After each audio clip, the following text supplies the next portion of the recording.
بسم اللہ الرحمن الرحیم نحمدہ ونصلی ونصلی علی رسولہ الکریم اما بعد۔ ہمارے سامنے سنن ابی داؤد کی جو روایت ہے، یہ روایت نمبر 852 ہے۔ جو مستند نسخے ہیں اس کے اندر نمبر ہے 852، اور ہمارے سامنے جو نسخہ جس سے ہم پڑھ رہے ہیں یہ نسخہ 854 ہے، اور میرے پاس ایک اور نسخہ ہے جس میں یہ روایت نمبر 850 ہے، جیسا کہ بزل کے مطابق یہ نسخہ ہے۔ بہت سے ہمیں اس کے معنی اور ترجمے کے اندر جو پریشانی ہو رہی تھی، اس کی بنیادی وجہ یہ تھی کہ اس کی روایت کے الفاظ میں خاصا اختلاف ہے۔ خاصا اختلاف نہیں، ایک لفظ کا اختلاف ہے، اور وہ لفظ کا اختلاف جو جن نسخوں نے ایک طریقے سے نقل کیا ہے انہوں نے اسی طریقے سے اس کو آگے بڑھایا ہے، اور جنہوں نے دوسرے طریقے سے نقل کیا ہے انہوں نے دوسرے طریقے سے آگے بڑھایا۔ تو اب یہ جو اختلاف ہے یہ ہے تو بس ہے، اب اختلاف ہے، اور ظاہری بات ہے اس کو رد نہیں کیا جا سکتا، اپنے مقام پر وہ اختلاف موجود ہے، صرف اس جگہ پہ نہیں ہے، اور بہت سی جگہوں پہ ابو داؤد کے نسخوں میں اختلاف ہے، اور نہ صرف یہ کہ ابو داؤد کے نسخوں میں اختلاف ہے، بلکہ دیگر بھی بہت سے مقامات پر دیگر اور بہت سی کتب میں اختلاف رہتا ہے۔ یہ کوئی اچنبے کی بات نہیں ہے، لہذا اس کی وجہ سے معنی میں پریشانی ہوتی ہے، معنی نکالنے میں بعض شراح نے غلطیاں کی ہیں، یا بعض شراح نے کو غلط فہمی ہوئی ہے۔ تو یہ سب کتابوں کا ایک دستور ہے، اور کتابوں میں ہوتا ہے، نہ صرف یہ کہ کتب حدیث میں ایسا ہوتا ہے، بلکہ تقریباً ہر کتاب میں ایسا ہی معاملہ ہوتا ہے۔ تو اس وجہ سے اس کے ایک معنی میں ہمیں پریشانی رہی، ہم روایت پڑھتے ہیں تو اس کے ساتھ اس کو سمجھتے ہیں۔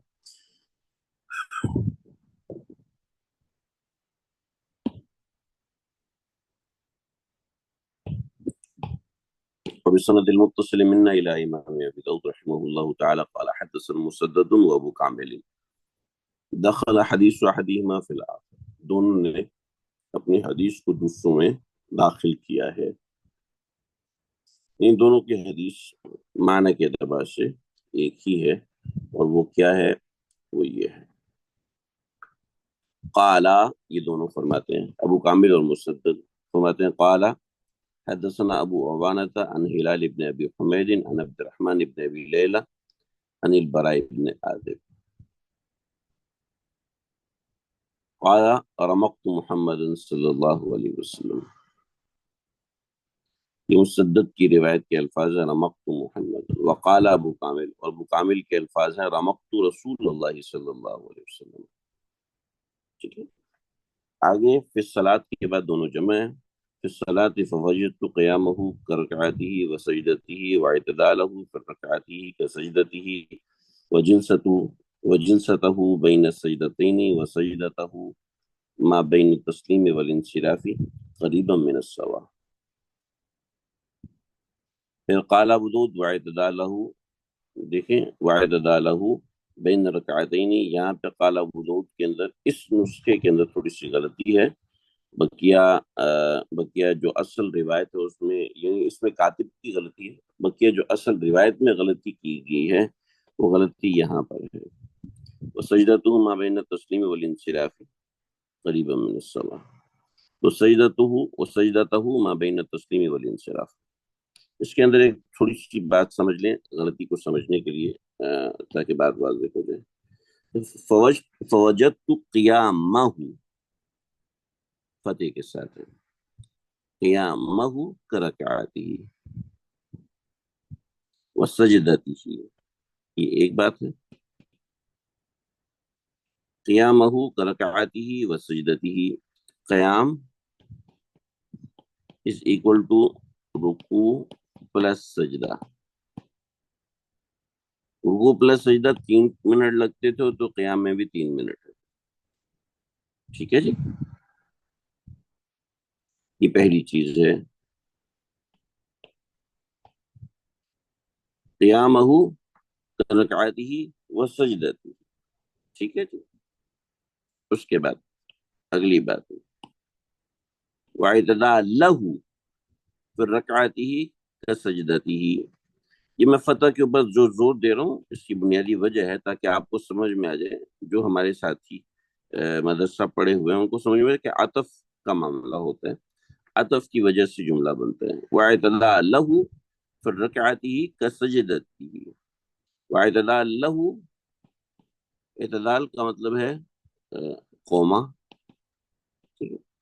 وَاعْتَدَى لَهُ فِي رَكْعَتِهِ یعنی رکوع کے ساتھ جو قوما ہوتا تھا وہ کسجدتی، یہ اس کی مقدار سجدے کی طرح ہوتی تھی.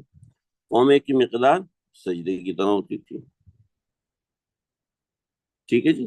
وجلستہ، وجلستہ اہم چیز ہے. وجلستہ بین السجدتین، سجدوں کے درمیان جو جلسہ ہوتا ہے. وسجدتہ ما بین التسلیم، یہ جو ہے یہ روایت کے بیان کرنے میں غلطی ہے، اور یہ غلطی ابو داؤد میں منقول ہے، اور ابو داؤد میں ابو کامل کے طریق سے منقول ہے. یعنی یہ غلطی منقول ہے. دیکھیں وسجدتہ ما بین التسلیم والانصراف، سجدتہ ما بین التسلیم والانصراف. آپ پورا زور لگا لیں، اس کا ترجمہ نہیں بن سکتا. میں نے تو اپنا پورا زور لگایا، مجھے کوئی ترجمہ سمجھ میں نہیں آیا کہ سجدتہ آپ کا سجدہ جو کہ ما بین التسلیم والانصراف، کیا مطلب ہے اس کا. اصل میں جو لفظ ہے وہ ہے وسجدتہ، وسجدتہ فجلستہ یا وجلستہ ما بین التسلیم والانصراف کے جو لفظ ہے وہ بن رہا ہے. جیسا کہ میں نے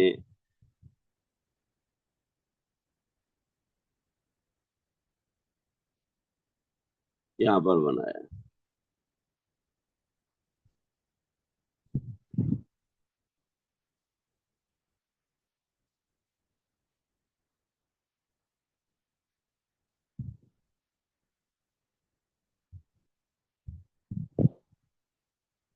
وجلستہ بین السجدتین وسجدتہ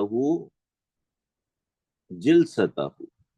سجدہ کا مطلب سجدہ نہیں ہے بلکہ سجدہ کی جگہ پر یہاں پہ لفظ ہے جلسہ، یا پھر جیسے کہ دوسری روایت میں سجدتہ فجلستہ، سجدہ اور جلسہ ما بین التسلیم والانصراف قریبا من السوا، جو کہ قاعدہ اور سلام پھیرنے کے اندر، قاعدہ اور سلام پھیرنے کا ہوتا تھا قریبا من السوا، وہ برابر ہوتا تھا. ٹھیک ہے جی. یعنی یہاں پر ہے جلسہ، سجدہ سہو کا سجدہ، اور جلسہ جو تشہد اور سلام کے درمیان ہوتا تھا. جلسہ یا جلسہ کسے کہتے ہیں؟ دو سجدوں کے درمیان بیٹھنے کو جلسہ کہتے ہیں. ٹھیک ہے. وسجدتہ، اور آپ کا اگر کوئی سجدہ سہو ہو جاتا تھا تو اس میں وہ مقدار ہوتی تھی. وجلستہ یا جلستہ ما بین التسلیم والانصراف، جلسہ جو تشہد اور سلام کے درمیان ہوتا تھا، یعنی قاعدہ اخیرہ مراد ہے. قریب من السوا، ان سب کی مقدار برابر ہوتی تھی. تو یہ حدیث کے 3 حصے ہوئے. ٹھیک ہے جی، سمجھ رہے ہیں آپ؟ یہ حدیث کے 3 حصے ہوئے. جیسے کہ یہ روایت ہے رمقت محمد صلی اللہ علیہ وسلم فی الصلاۃ فوجدت قیامہ کرکعتہ وسجدتہ واعتدالہ فی رکعتہ کسجدتہ وجلستہ بین السجدتین وسجدتہ ما بین التسلیم والانصراف قریبا من السوا، یہ مسدد کی روایت ہے، اور ابو کامل کی جو روایت ہے ابو کامل کی روایت دوسری ہے. ٹھیک ہے جی. لا الہ الا اللہ. مگر یہی روایت دیکھیے یہاں پر کچھ روات ہے، آپ دیکھیے ابو داؤد سے نقل کرنے والے ہیں مسدد، ابو داؤد سے نقل کرنے والے ہیں ابو کامل. ٹھیک ہے. ان دونوں سے جو روایت نقل کرتے ہیں وہ ابو عوانہ ہیں.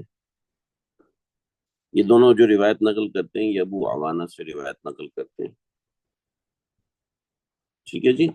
اور اس کے بعد یہ روایت ہلال ابن ابی حمید سے اور عبد الرحمن بن ابی لیلہ سے، اور یہ برا ابن عازب سے. ٹھیک ہے. تو یہ روایت میں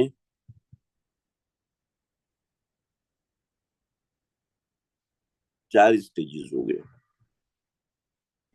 پہلا اسٹیج جو امام ابو داؤد تک پہنچا وہ یہ ہے، دوسرا یہ ہے، تیسرا یہ ہے، چوتھا یہ ہے، اور پانچواں یہ ہے. تو برائے ابن عازم سے نقل کرنے والے عبد الرحمن بن ابی لیلہ اور ہلال ابن حمید اور ابو عوانہ. امام ابو داؤد صرف ایسی روایت نقل کرتے ہیں، امام ابو داؤد صرف امام ابو داؤد اکیلے ہیں جو کہ ایسی روایت نقل کرتے ہیں، ورنہ اور دیگر محدثین میں سے کسی نے روایت کو ایسے نقل نہیں فرمایا. دیکھیے آپ ذرا ہم روایت کو سمجھیں.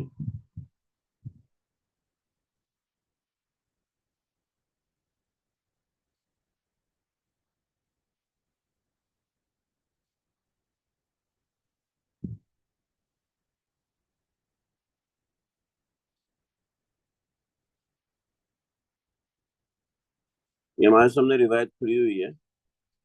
اگر ہم اس کو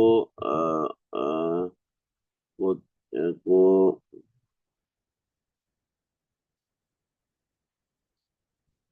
جو متون میں مقارنت ہے، جو متون میں مقارنت ہے اس میں نہیں، بلکہ متون مجمع بھی نہیں، بلکہ دیکھیے یہ متون میں مقارنت ہے. اور اس کی جو سب سے یہ جو روایت دیکھے سنن نسائی کے اندر ہے. اب سنن نسائی کے جو روایت ہے وہ آپ کے سامنے رمقت رسول حضرت برائے بن عازب. یہ دیکھیے روایت بعین ہی ویسے ہی ہمیں نظر آ رہی ہے. ابو عوانہ سے تھوڑا سا آپ کو اپنے موبائل پہ زوم کرنا پڑے گا، اگر لیپ ٹاپ پہ دیکھ رہے ہیں تو آسانی ہے. ابو عوانہ سے عن ہلال عن عبد الرحمن بن ابی لیلہ عن البراء ابن عازب. ٹھیک ہے. تو ابو عوانہ کی جو روایت ہے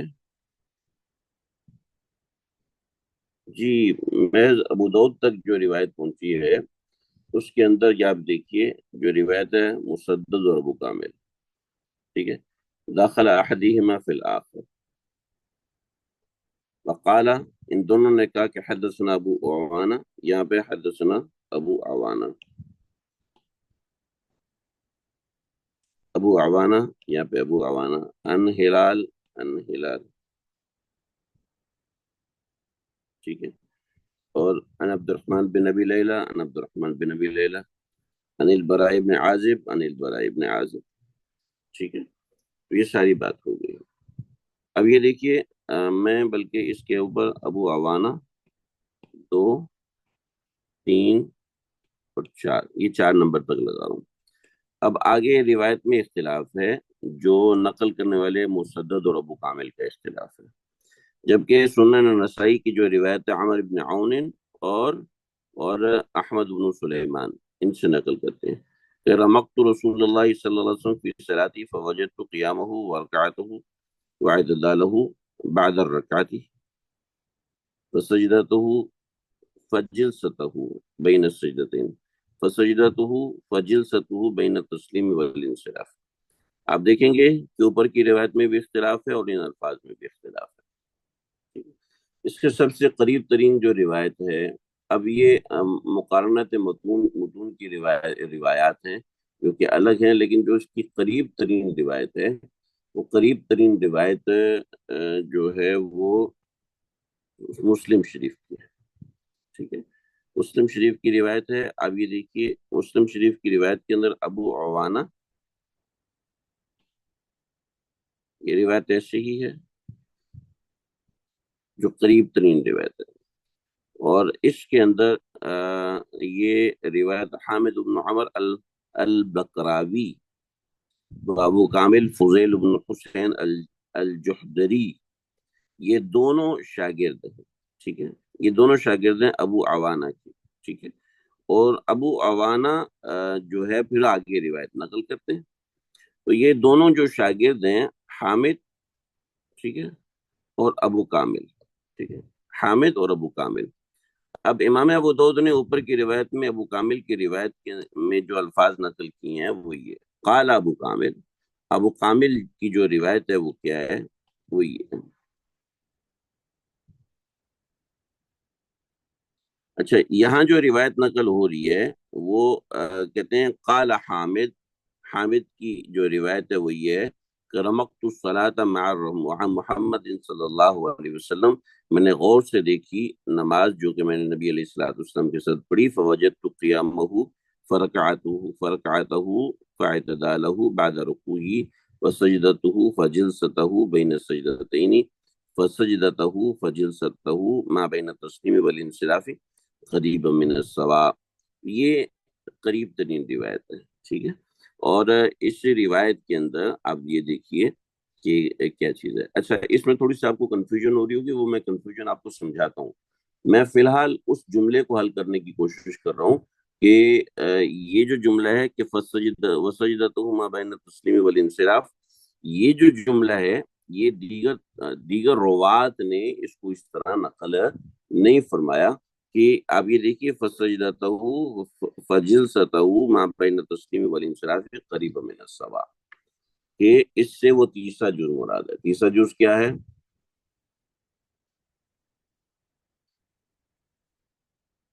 تیسرا جز کیا ہے؟ تیسرا جز یہ دیکھیے، پہلا جز سمجھ لیجئے،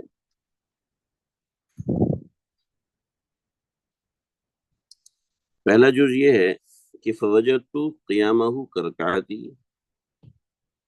وسجدتہ، آپ کے قیام کی مقدار رکوع اور سجدے کے جتنی، ٹھیک ہے، قیام کی مقدار رکوع اور سجدے کی جتنی تھی،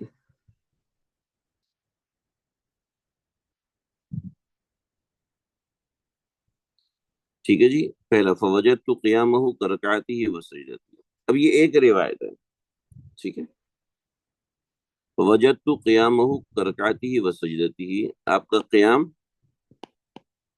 جو تھا، مقدار قیام، سجدہ اور رکوع یہ دونوں برابر تھے، یعنی اس میں 3 منٹ لگتے تھے تو اس میں بھی 3 منٹ لگتے تھے، سمجھانے کے لیے بتا رہا ہوں۔ اگلی بات کیا ہے؟ وَاعْتَدَالَهُ فِي الرَّكْعَةِ كَسَجْدَتِهِ، وَاعْتَدَالَهُ فِي الرَّكْعَةِ كَسَجْدَتِهِ، وَاعْتَدَالَهُ اور آپ کا قوما، اعتدال آپ کا قوما، فی الرکعتی کسجدتی، قوما اور سجدہ دونوں کی مقدار برابر تھی، یعنی جتنی دیر کا سجدہ ہوتا، 1 منٹ کا سجدہ ہوتا تو قوما بھی 1 منٹ کا ہوتا۔ رکوع کا قوما، اعتدال کا کیا مطلب ہے؟ اعتدال اور قومے کا مطلب ہے قیام من الرکوع، رکوع کے بعد کھڑے ہونے کو اعتدال کہتے ہیں، رکوع کے بعد کھڑے ہونے کو قوما کہتے ہیں، ٹھیک ہے جی، بات سمجھ رہے ہیں؟ تو وَاعْتَدَالَهُ فِي الرَّكْعَةِ كَسَجْدَتِهِ، آپ کا جو قومہ تھا رکوع کے اندر وہ کسجدتی، وہ سجدے کی مقدار کے بقدر تھا، ٹھیک ہے۔ پارٹ نمبر 3، وَجِلْسَتَهُ بَيْنَ السَّجْدَتَيْنِ وَسَجْدَتَهُ، یعنی وَجِلْسَتَهُ، میں نے اس کو سمجھانے کے لیے بریکٹ میں لکھ دیا ہے، دیگر حضرات نے اس کو کسی اور طریقے سے بیان فرمایا کہ وہ جلسہ بین السجدتین، دو سجدوں کے درمیان جلسہ، ایک چیز، ٹھیک ہے، وسجدتہو یعنی سجدہ سہو اگر ہو جاتا، ٹھیک ہے، یہاں پر روایت میں اگر آپ کہیں گے وسجدتہو ما بین التسلیم والانصراف، سلام پھیرنے اور تشہد کے اندر، سلام پھیرنے اور تشہد کے اندر جو جو سجدہ ہوتا تھا، اب سلام پھیرنے اور تشہد میں کون سا سجدہ ہوتا ہے؟ تو اس سجدے کو جلسہ کے معنی میں لیا جائے گا، جیسا کہ بزل میں حضرت نے لیا ہے۔ تو یہ سجدہ جلسے کے معنی میں ہوگا، یا پھر وہ روایت کے الفاظ جو ہم نے پیچھے دیکھے، مسلم شریف، نسائی شریف اور دیگر کتابیں میں نے کھولی نہیں ہیں، تو ان کے اندر بھی ایسے الفاظ ہیں کہ وہ سجدتہ فجلستہ،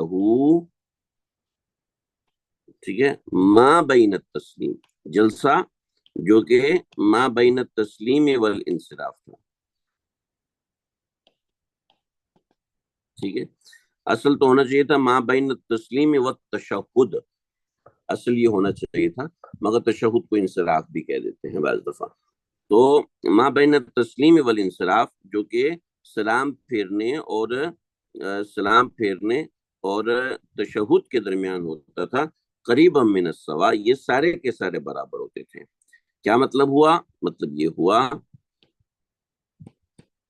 کہ جلسہ برابر ہے سجدہ سہو کے، اور سجدہ سہو برابر ہے تشہد کے۔ یا سجدہ سہو کو نکال دیں تو جلسہ اور تشہد کا وقت برابر ہوتا تھا، یہ مقصود، یہ مراد ہے۔ بات سمجھ میں آ گئی یا دوبارہ سمجھا دوں؟ بہت گڈمڈ ہو گیا شاید، اس وجہ سے سمجھ میں نہ آئی ہو، مگر میرے خیال میں سمجھ میں آ گئی ہوگی، کوئی ایسی بات اس میں نہیں ہے۔ یہ ایک طریق سے جو روایت ہے اس طریق کو ہم نے سوچا ہے۔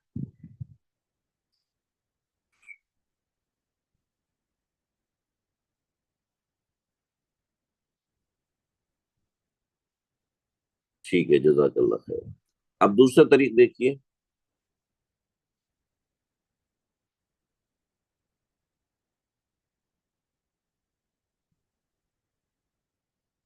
یہ وسجدتہ ما بین التسلیم والانصراف قریبا من السوا، ٹھیک ہے، یہ یہاں پر جو غلطی ہے وہ آپ کو سمجھ میں آ جانی چاہیے۔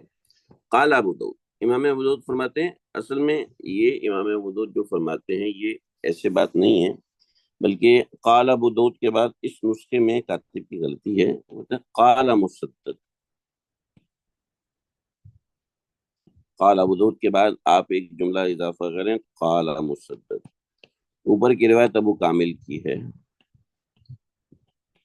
اچھا، مجھے اوپر جو اس میں لکھا میں نے الٹا لکھ دیا، مجھے تھوڑا سا موقع نہیں ملا اس کو ایڈجسٹ کرنے کا۔ یہ جو میں نے لکھ دیا ابو کامل کی روایت مسدد کے نیچے، مسدد کی روایت ابو کامل کے نیچے لکھ دی میں نے، تو دونوں میں تھوڑا سا فرق ہے، تو اس وجہ سے ادھر سے کنفیوز مت ہوئیے گا۔ قال ابو داؤد اعتدالہ، قال مسدد، امام ابو داؤد فرماتے ہیں کہ مسدد نے کہا اعتدالہ بین رکعتین، مسدد کی جو روایت ہے اس روایت کے اندر کیا ہے، اس روایت قال، اچھا اس میں تھوڑا سا اضافہ کیجیے، قال مسدد، سمجھ میں نہیں آئے گا ایسے کہ فرکعتہ، فرکعتہ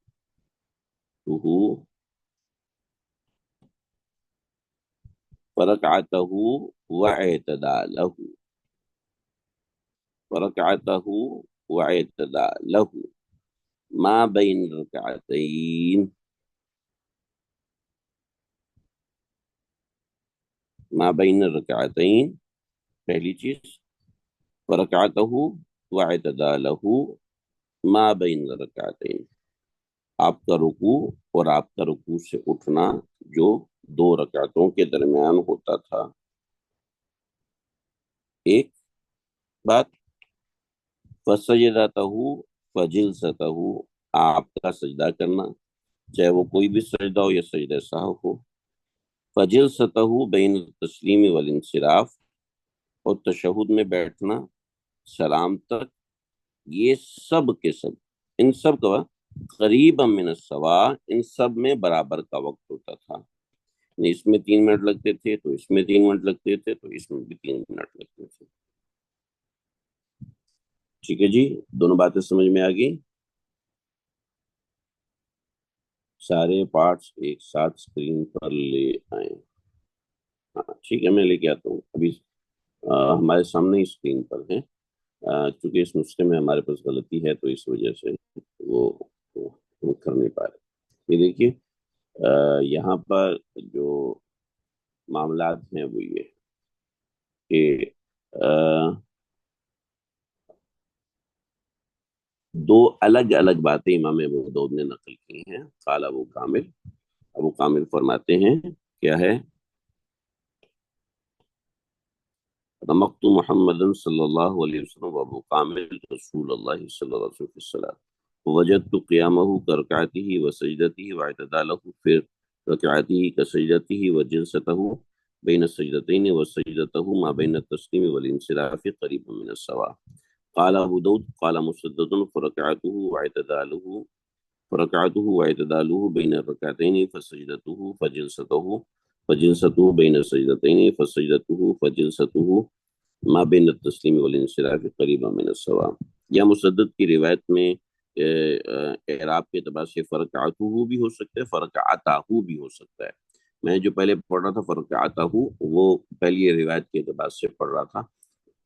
فرکعتہ بھی صحیح ہے، فرکعتہ بھی صحیح ہے، لیکن جب فرکعتہ پڑھیں گے تو پھر آگے واعتدالہ پڑھنا پڑے گا، سجدتہ پڑھنا پڑے گا، فجلستہ پڑھنا پڑے گا.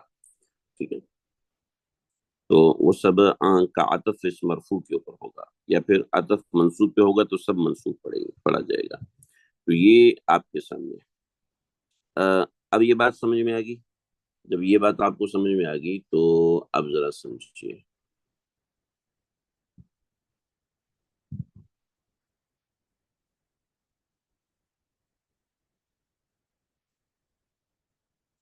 یہ دیکھیے، یہ روایت مسلم کی ہے.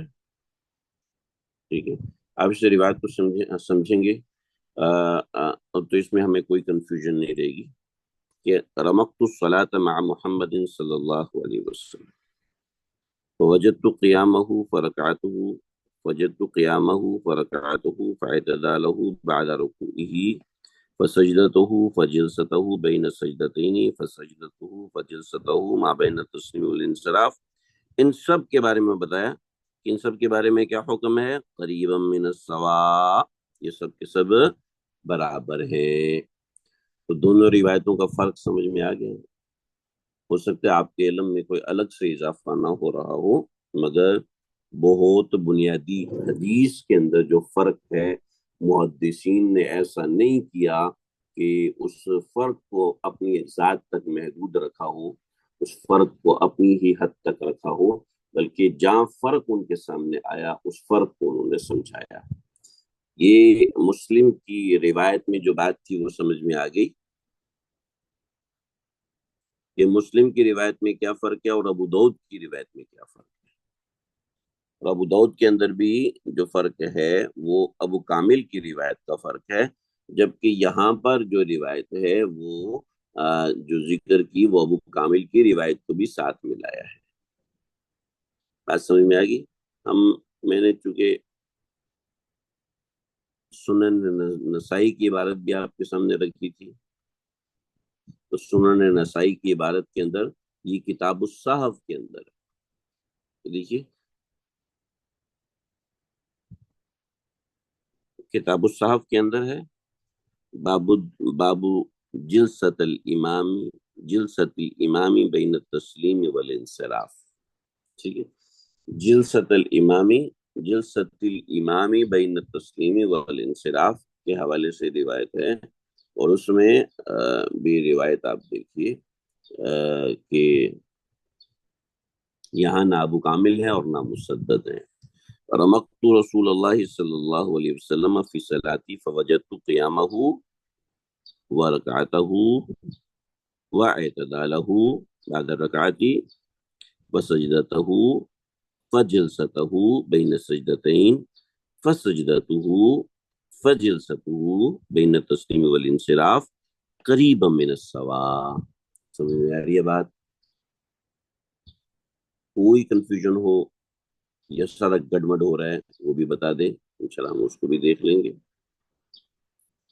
چلے جی، تھوڑا سا ہم برکت کے لیے دیگر کتابوں کو ٹچ کرتے ہیں، دارمی کی روایت کو دیکھتے ہیں.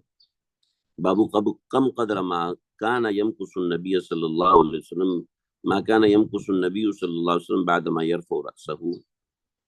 مسند دارمی نے باب یہ قائم کیا ہے کہ بابو کم قدر ما کان یمکث النبی صلی اللہ علیہ وسلم بعد ما یرفع رأسہ. آپ صلی اللہ علیہ وسلم کتنی دیر ارکان میں رکا کرتے تھے. یہ فرماتے ہیں رمقت رسول اللہ صلی اللہ علیہ وسلم فی صلاته فوجدت قیامہ ورکعته واعتدالہ بعد الرکعۃ فسجدته فجلسته بین السجدتین فسجدته وجلسته بین التسلیم والانصراف قریبا من السواء. ٹھیک ہے، بات سمجھ میں آ گئی جی؟ کوئی کنفیوژن، کوئی مشکل؟ مسند احمد کی آگے روایت کو دیکھتے ہیں. مسند احمد کی روایت کو رمقت الصلاۃ دیکھیں. یہ اس میں اصل مسند احمد چونکہ مسند ہے، مسند کی روایت کے اندر سند کے اعتبار سے بات ہوتی ہے. سند کے اندر سب سے پہلے جو سند ہوتی ہے وہ صحابہ کرام کی سند ہوتی ہے. تو حضرت براء ابن عازب کی سند جو ہے اس کے حساب سے تو اول مسند الکوفیین، تو مسند کوفیین کی جو مسند ہے اس میں حضرت براء ابن عازب کی مسند ہے. اس کا بیان ہے حدثنا عفان قال حدثنا ابو عوانہ. آگے کی روایت ابو عوانہ کی آتی ہے، عبد الرحمن بن لیلہ عن البراء بن عازب قال رمقت الصلاة مع محمد صلی اللہ علیہ وسلم فوجدت قیامہ فرکعته فاعتداله بعد الرکعۃ فسجدته بین السجدتین فجلسته بین التسلیم وما بین التسلیم. ایک نسخے میں اضافہ ہے، یہ جہاں بریکٹ آتی ہے تو اس کے اندر قضا فی تبعات جمعیت المکنز الاسلامی وما بین المعقوفین غیر موجود فی تبعات المؤسسہ. کہتے دیگر طبعات کے اندر وما بین تسلیم کا لفظ نہیں ہے، مگر اس نسخے کے اندر یہ لفظ ہے. فجلسته بین السجدتین فجلسته بین التسلیم والانصراف قریبا من السواء. ٹھیک ہے جی، بات سمجھ میں آئے گی؟ تو اس طرح ہم دیکھتے جائیں گے تو چیزیں ہمیں یہ ملتی چلی جائیں گی. اور اس کے اندر آپ یہ دیکھیے بیہقی کی جو روایت ہے، بیہقی کے اندر جمعہ و ابواب صفت الصلاۃ باب ما يستحب من ان يكون مكث المصلي في هذه الارکان قریبا من السواء، کہ مصلی کو تمام ارکان کے اندر برابر رکنا چاہیے. چنانچہ اس کا بیان کے اندر یہ روایت حضرت براء ابن عازب کی لائی ہے.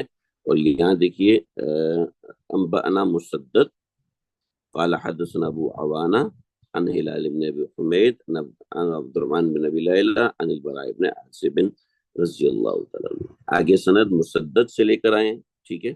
اور اس کے اندر ابو کامل کی روایت بھی ہے، تو بیہقی نے دونوں کی روایت کو جمع کر دیا، ابو کامل کی روایت کو بھی جمع کر دیا اور مسدد کی روایت کو بھی جمع کر دیا. بیہقی نے اپنی سند کے ساتھ اس روایت کو لایا. قال رمقت محمد صلی اللہ علیہ وسلم فی الصلاۃ فوجدت قیامہ ورکعته واعتدالہ بعد الرکوع فسجدته فجلسته بین السجدتین فجلسته بین التسلیم والانصراف قریب من السواء. لفظ حدیث مسدد، کہتے ہیں یہ حدیث مسدد کے الفاظ ہیں، ابو کامل کی روایت کے یہ الفاظ نہیں ہیں. ٹھیک ہے جی، تو اس بات کو سمجھا دیا. ابو کامل کے ساتھ ایک اور سند بھی یہاں پر جو ہے وہ بتائی گئی ہے. ٹھیک ہے، نہیں ابو کامل کی سند ہے. ٹھیک ہے، ابو کامل تک جو امام بہقی کی سند جاتی ہے اور پھر مسدد تک جو امام بہقی کی سند جاتی ہے وہ الگ ہے. دیکھیں وبه قال حدثنا ابو الحسن علی بن احمد بن عبدان قال انبانا احمد بن عبید الصفار قال حدثنا عثمان بن عمر الضبي قال حدثنا ابو کامل تک سند بیان کی. و مسدد، وہ مسدد کی روایت ہے. اخبرنا ابو عبد الله الحافظ انبانا قال انبانا ابو النضر الفقيه قال حدثنا محمد بن ایوب قال انبانا مسدد. ٹھیک ہے، مسدد اور ان دونوں کی روایت ہے. پھر قال حدثنا ابو عوانہ، تو یہ ابو عوانہ کی روایت کو اس طریقے سے بیان کیا. عن ہلال ابن ابی حمید عن عبد الرحمن بن لیلہ عن البراء بن عازب رضی اللہ عنہ مقت محمد صلی اللہ علیہ وسلم. آگے اسی طرح آپ ایک روایت کے ذریعے سے دسیوں قسم کی روایت کو حل کر سکتے ہیں، سمجھ سکتے ہیں. یہ آپ کے سامنے سنن کبریٰ امام نسائی کی سنن کبریٰ ہے، ٹھیک ہے، اور امام بخاری کی کتاب الاذان، مگر اس کے اندر الفاظ وہ اس طریقے کی روایت نہیں ہے. بخاری میں روایت اس طریقے کی نہیں ہے، مگر وہ الفاظ اس طرح کے مل رہے ہیں. براء ابن عازب کی روایت ہے کانا سجود النبی صلی اللہ علیہ وسلم ورکوعہ وقعودہ بین السجدتین قریبا من السواء. تو اس طرح کی تمام روایتیں آپ حضرات بہت آسانی کے ساتھ سمجھ سکتے ہیں اور آپ کے سامنے یہ روایت واضح ہو جاتی ہے. ٹھیک ہے، کانا سجود النبی سجود رسول اللہ صلی اللہ علیہ وسلم ورکوعہ وقعودہ بین السجدتین قریبا من السواء. تو یہ روایت اس طریقے سے ہمارے سامنے آتی ہے. اللہ اکبر کبیرہ. اچھا جی، یہ ہم نے روایت کو سمجھنے کے لیے بہت ساری چیزیں چیک کی اور اس سے ہمیں سمجھ میں آ گیا کہ ایک روایت دیگر کتابوں میں کس طرح ہوتی ہے، کس طریقے سے ہوتی ہے. بعض مرتبہ الفاظ میں تھوڑی بہت تبدیلی آتی ہے، بعض مرتبہ بہت زیادہ تبدیلی آتی ہے، بہت طرح کی چیزیں ہوتی ہیں. یہ تو ہمیں روایت کی حد تک پتہ چل گیا. مگر ہم اپنے آپ کو انالائز کریں، کیا ہماری نماز اسی طرح ہوتی ہے؟ ہمارے رکوع میں، ہمارے سجدے میں، ہمارے دیگر اعمال میں ہمارا دھیان اس طریقے سے بنتا ہے؟ ہمارا سلیقہ اس طرح ہوتا ہے کہ رکوع کے بعد ہم اتنی دیر کھڑے ہوں جتنی دیر ہمارا رکوع ہوتا ہے؟ میں نے اس کا ایک آسان سا طریقہ نکالا تھا اس بات کو سمجھنے کے لیے.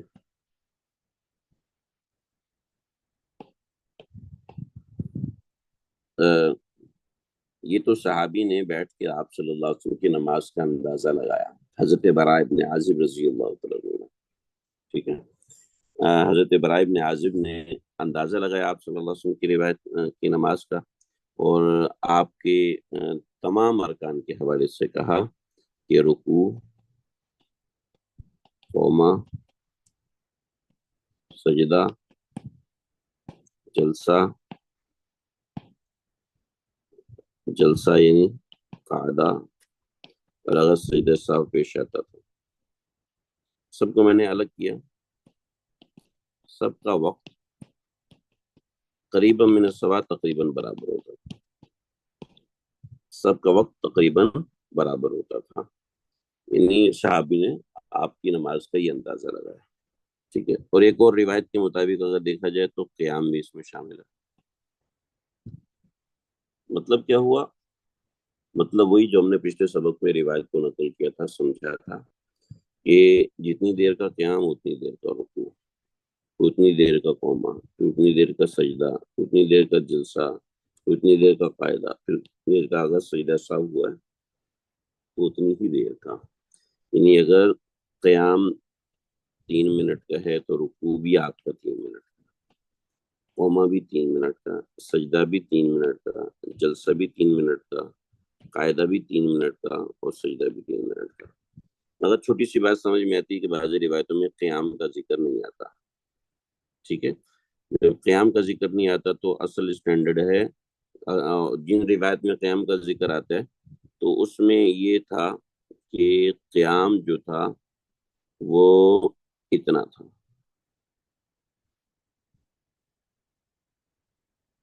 یعنی اگر یہ 3 منٹ میں ہے تو قیام 3 منٹ کا، یعنی جتنی دیر کا قیام ہے تو رکوع،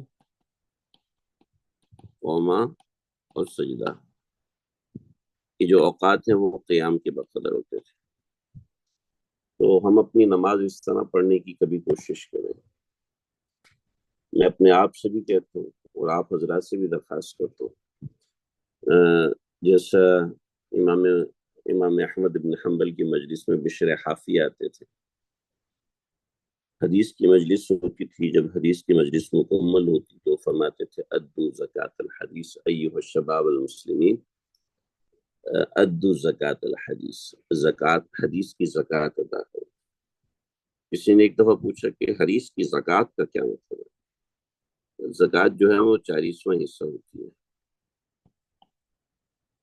ٹھیک ہے، 40واں حصہ ہوتی ہے، تو حدیث کے کم از کم 40ویں حصے پہ عمل کرو۔ بڑی دل کو بڑی زور سے یہ بات لگتی ہے کہ ہماری نمازیں اب یقین کیجیے روح سے خالی ہے، اور روح سے خالی ہونے کا مطلب یہ ہوتا ہے کہ ہماری نمازوں میں یہ چیز نہیں ہے، یہ حضور سے تعلق رکھنے والی چیز ہے۔ جب یہ حاصل ہوگا تو اس کے بعد نیکسٹ اسٹیپ خشوع کا ہوتا ہے۔ اگر خضوع نہیں ہے تو سمجھ لے خشوع نہیں آ سکتا۔ خضوع کے اندر کیا چیز ہے؟ خضوع کے اندر اعضاء کا معتدل ہونا ضروری ہے، اعمال کا اعتدال کے ساتھ ہونا ضروری ہے۔ اس کے جو میں نے آسان طریقہ نکالا ہے کہ قیام حسب توفیق، قیام حسب توفیق۔ جب رکوع ہو تو رکوع میں نے عام نمازوں کے اندر 11 مرتبے، اور فرض نمازیں چونکہ میں نے پڑھانی ہوتی ہیں تو اس کے اندر 5 مرتبے میں تسبیح پڑھتا ہوں، مگر ہر تسبیح توڑ کر سبحان ربی العلیٰ، سبحان ربی العلیٰ، سبحان ربی العلیٰ یہ ملا کے پڑھ رہا ہوں۔ اور جب دیکھتا ہوں پیچھے بوڑھے لوگ زیادہ ہیں یا کرسی والے لوگ زیادہ ہیں تو اس وقت میں ملا کے پڑھ لیتا ہوں، ورنہ سبحان ربی العلیٰ، پھر سبحان ربی العلیٰ، پھر سبحان ربی العلیٰ۔ اگر 4-5 منٹ اوپر لگانے سے نماز خوبصورت ہو جائے اس میں کون سا نقصان ہے؟ 4-5 منٹ جلدی نماز پڑھ کے کون سا ہم نے تیر مارنا ہے؟ کون سا ہمارے ساتھ کوئی بہت بڑی میٹنگ لگی ہے، وزیر اعظم ہمارے پاس سارے ہوتے ہیں؟ نماز خوبصورت ہم بناتے نہیں ہیں، نماز خوبصورت بنانے کا طریقہ یہی ہے، خضوع حاصل کرنا۔ جب خضوع ہوگا تو خشوع ہوگا۔ پتہ نہیں کہے کہ جلدی ہوتی ہے، کہاں بھاگنا ہوتا ہے، کہاں جانا ہوتا ہے کہ ہم نماز کی طرف ہمارا وہ دھیان نہیں ہوتا۔ تو نماز کی طرف دھیان ہونے کے لیے خضوع ضروری ہے۔ خضوع میں بہت ساری چیزیں ہیں، ایک الگ چیپٹر ہے یہ۔ بطور مثال ایک بات یہ بھی ہے کہ نماز سے کچھ دیر پہلے اپنی جگہ پر بیٹھ جائیں، ایسی نہیں الٹپ اپنی نماز شروع کر دی، ایسا نہ۔ تو خضوع حاصل کیا جائے، اس میں یہ ہے کہ قیام کتنا بھی ہو، رکوع میں 11 تسبیح رکھیں، 11 نہیں کر سکتا 7 تسبیح رکھیں، ٹھیک ہے۔ اس کے بعد رکوع کے بعد قومہ کرنا ہے، تو قومہ بھی رکوع کے بقدر ہو، اس میں ربنا لک الحمد حمدا کثیرا طیبا مبارکا فیہ، حمدا کثیرا طیبا مبارکا فیہ، ربنا لک الحمد حمدا کثیرا طیبا مبارکا فیہ، ربنا لک الحمد حمدا کثیرا طیبا مبارکا فیہ۔ ان کلمات کو بار بار دہرائیں۔ جب رکوع ہو جائے اس کے بعد سجدے میں جائے، قومہ ہو گیا، اس کے بعد سجدے میں گئے، اور سجدے میں جا کر جو ہے وہ 11 تسبیح، تو یہ رکوع کے بقدر ہو جائے گا، ٹھیک ہے۔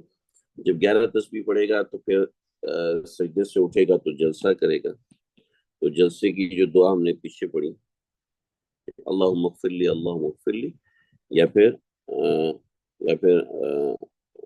اللہم اغفر لی ورحمنی واجبرنی، وہ جو دعا ہے میں بھی بھول گیا، اللہم اغفر لی ورحمنی واجبرنی واہدنی وارزقنی، یہ دعا ہے، اس دعا کو پڑھا جائے۔ وجبرنی کے الفاظ امام داؤد نے نہیں لے کر آئے تھے، یقین وجبرنی کے الفاظ لے کر آئے ہیں جو ہم نے پچھلے سبق میں پڑھا تھا۔ تو اللہم اغفر لی ورحمنی وارزقنی وجبرنی واہدنی، یہ جو الفاظ جو ہے وہ جو روایتوں میں آتے ہیں، تو اللہم اغفر لی ورحمنی وعافنی واہدنی وارزقنی کے الفاظ ہیں، تو مختلف قسم کے الفاظ روایات میں ہیں، تو ان روایت کے الفاظ کو یاد رکھے اور اس کو 5 دفعہ 3 دفعہ، جب رکوع کی تسبیح 11 دفعہ پڑھ رہے ہیں تو یہ الفاظ اللہم اغفر لی ورحمنی وعافنی واہدنی وارزقنی کے الفاظ پچھلی روایتوں میں ہمارے سامنے گزری نا، باب الدعاء بین السجدتین میں اللہم اغفر لی وارحمنی وعافنی واہدنی وارزقنی کے الفاظ روایتوں میں موجود ہیں. یہ الفاظ پڑھے، پھر سجدے میں جائے اور پھر تمام ارکان اسی طریقے سے ادا کریں. جیسا کہ ہاں ٹھیک ہے ٹھیک ہے، جیسا کہ اوپر کی روایت میں الفاظ ہے.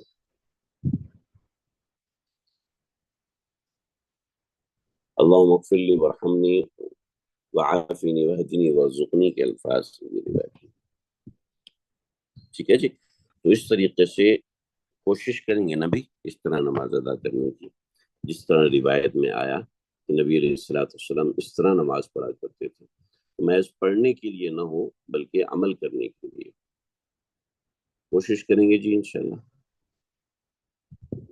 آگے ابواب اسی چیز کے ہیں، آگے ابواب اسی چیز کے ہیں. روایات انشاءاللہ ہم دیکھیں گے.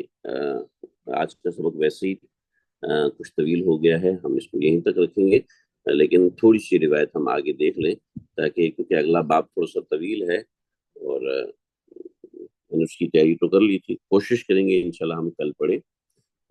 کل اسی ٹائم نہیں بلکہ اپنے فجر کے اتوار کے دن بہت سارے ساتھی آ جاتے ہیں، بیٹھ جاتے ہیں، چھٹی ہوتی ہے، کبھی کہتے ہیں ناشتہ کر کے جاؤ، تو بعض دفعہ میں اوپر نیچے ہو جاتا ہوں. تو یہ آگے روایت ہے، لا تجزئ صلاة الرجل حتى يقيم ظهره في الركوع والسجود، في الركوع والسجود، رکوع اور سجدے میں جب تک کمر اس کی سیدھی نہ ہو جائے اس نماز کو نبی علیہ الصلوۃ والسلام جائز قرار نہیں دیا کرتے تھے. اصل میں اس کے اندر بحث ہے امام شافعی رحمۃ اللہ علیہ کی تعدیل ارکان کی. تعدیل ارکان کی بحث ہے، وہ تعدیل ارکان کی بحث بڑی اہم ہے. آپ حضرات کو آسانی ہو تو مجھے بتا دیجئے، انشاءاللہ ہم کل وہی اپنے 5:30 بجے کے ٹائم کے حساب سے انشاءاللہ پڑھ لیں گے. 5:30 سے 6:30 تک انشاءاللہ پڑھ لیں گے. یعنی آج جو ہم نے سبق شروع کیا اس سے آدھا گھنٹہ پہلے ہم ختم کر دیں گے. یہ باب تھوڑا سا طویل ہے، اس کے اندر اہم ترین چیزیں ہیں. نماز کے خشوع اور خضوع کے حوالے سے بہت ضروری ہے. آپ حضرات اپنی کوشش کیجئے. میں نے پچھلے سال جب پہلی مرتبہ یہ ابواب پڑھائے تو پچھلے سال یا اس سے پچھلے سال یہ ابواب میں نے پڑھائے. اب یقین کیجئے کچھ دنوں تک میری نماز کے اوپر ایک بڑا خاص اثر رہا، اور اب جب میں نے دوبارہ اس کا مطالعہ کرنا شروع کیا، پڑھانا شروع کیا، تو پھر میری نماز پہ اس کا اثر پڑنا شروع ہوا. تو یہ ابواب ایسے ہیں کہ ان کو پڑھتے رہیں گے تو نماز پہ اثر پڑتا رہے گا. ان کا مذاکرہ بند ہو جاتا ہے تو پھر نماز پہ اثر نہیں ہوتا. ماشاء اللہ ماشاء اللہ، آپ لوگوں کا فیڈ بیک بہت اہم ہوتا ہے. جزاکم اللہ خیر. آج کا سبق بس یہیں تک ہے. کسی کو کوئی سوال کرنا ہو تو سوال کر سکتے ہیں. صلی اللہ تعالی علی خیر محمد وآلہ وصحبہ.